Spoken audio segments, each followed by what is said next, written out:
বৌদি না, আমি পারবো না আগে মুখ ঢুকাতে। আমি আগে ডাব খাবো।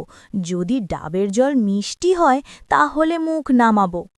আরে ও দেবরজি, তোকে কি কখনো ডাব খেতে মানা করেছি? না, ডাবের জল। তোর মনে যা চায় ডাবের জল, ডাব, নারকেল সব তোর। তবে শুধু একটাই অনুরোধ, যখন আমার মন চাইবে ডাক দিলে চলে আসতে হবে। হ্যাঁ বৌদি, অবশ্যই। তুমি যখনই ডেকে যেভাবে যেখানে যেই অবস্থায় বলবে ঠিক সেইভাবেই হবে। ঠিক আছে দেবরজি, এখন নে, এই জেলটুকু মেখে নে, তাহলে অনেক সময় ধরে গাছে উঠতে পারবি। তবে দেবরজি, গাছে উঠলেই হবে না, গাছের সব ফল ফলের রস সবই কিন্তু খেয়ে শান্ত করতে হবে।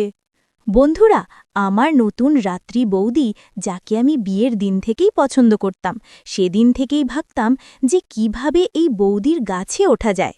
ভাগ্যিস আমার দাদা বাইরে চাকরি করত, সেই সুবাদে সে বৌদিকে বাড়িতে রেখে যায়।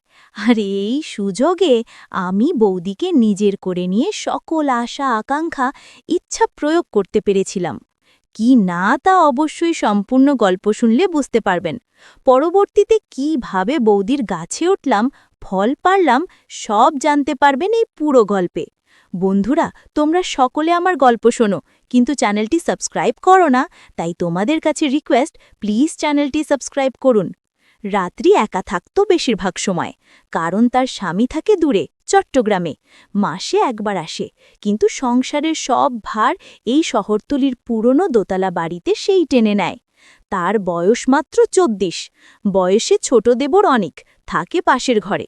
২১ বছর বয়স, সদ্য কলেজ শেষ করেছে। চোখে গভীরতা, চেহারায় শান্ত একটা আবেগ।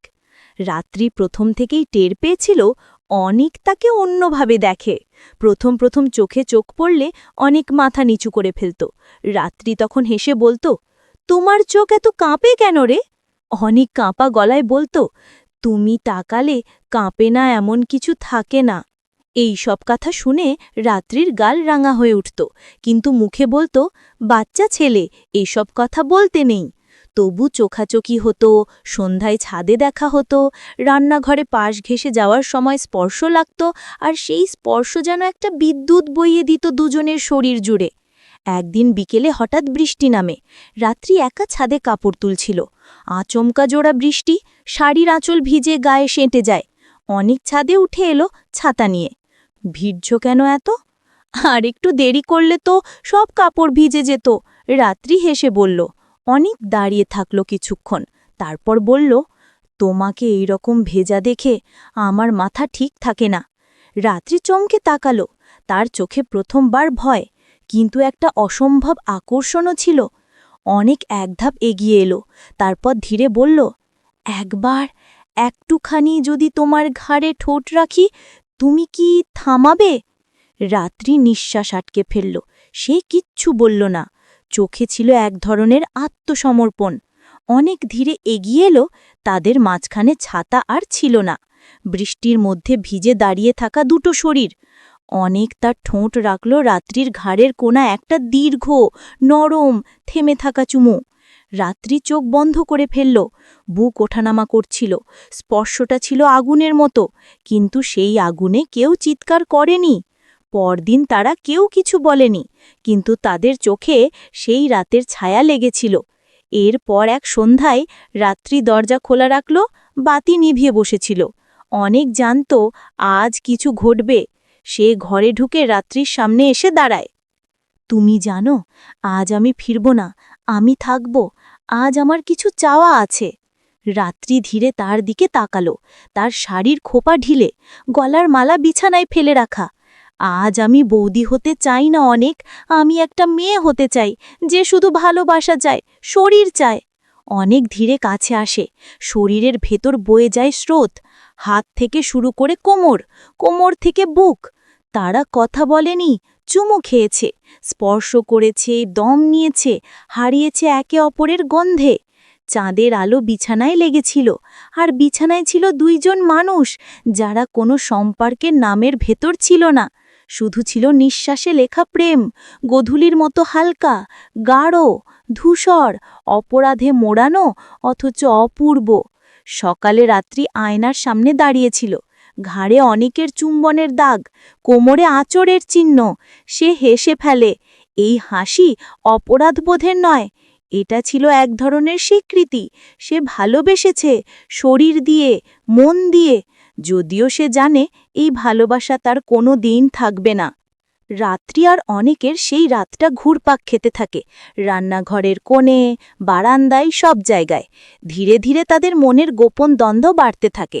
তারা জানে ভালোবাসাটা সমাজের চোখে অপরাধ, কিন্তু থামতে পারে না। এক বিকেলে অনেক ফিরে আসে কলেজ থেকে, ক্লান্ত। দুপুরের রোদ গায়ে ঝলসাচ্ছে। সে খোলা দরজায় এসে বসে।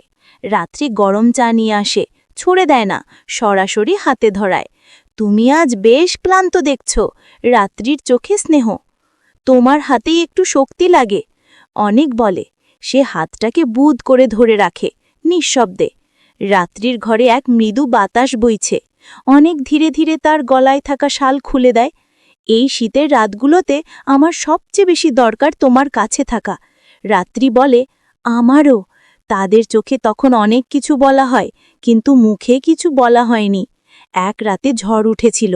রাত্রি একা ছাদে দাঁড়িয়েছিল। অনেক এসে কাঁধে হাত রাখে। ভয় পাবি না, সে ফিসফিস করে। ভয় তো লাগে, তবে তুমি আছো বলে সাহস পাই। একটু ঘুম আসা গলা থেকে বেরিয়ে আসে, তোমার শরীরটা আমার হাতে থাকলে ভালো লাগতো। রাত্রি একটু পিছিয়ে আসে, আমি ঠিক পারছি না।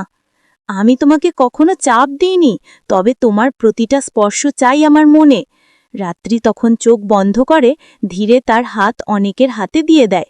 বাতাস বইছে, চাঁদ আড়ালে তাদের নিঃশ্বাস মিলছে, হাত ছুঁয়ে যাচ্ছে, কিন্তু কিছুক্ষণ পরই থেমে যায়। এক দুপুরে রান্নাঘরে অনেক হঠাৎ বলল, তুমি কি আমার কাছে আসবে, একটু কাছে? রাত্রি নীরবে মাথা নাড়ে, পা ধীরে এগিয়ে আসে। তারা মুখোমুখি দাঁড়িয়ে। অনেক ধীরে তার গালের কাছে হাত রেখে বলে, আমার কাছে এসো, আমি তোমাকে চাই। রাত্রির চোখ ভিজে আসে, তুমি যেদিনই চাইবে আমি তোমার হব। একটি বিকেলে বৃষ্টি আসে, মাঝে মাঝে ঝিমঝিম শব্দ। তারা একসাথে রান্নাঘরে। রাত্রি হঠাৎ অনেকের হাত ধরে তার কোমর ঘিরে নেয়।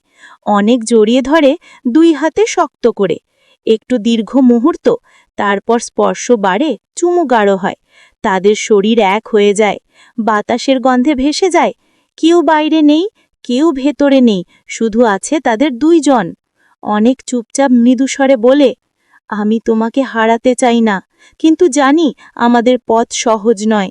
রাত্রি মাথা নিচু করে বলে, তুমি আমার সব, তুমি থাকো পাশে, আমি সব সামলাবো। তারা তখন এক চাঁদের আলোয় গোটা রাত জুড়ে নিঃসন্ধে বেঁধে থাকে একে অপরের বুকের কাছে।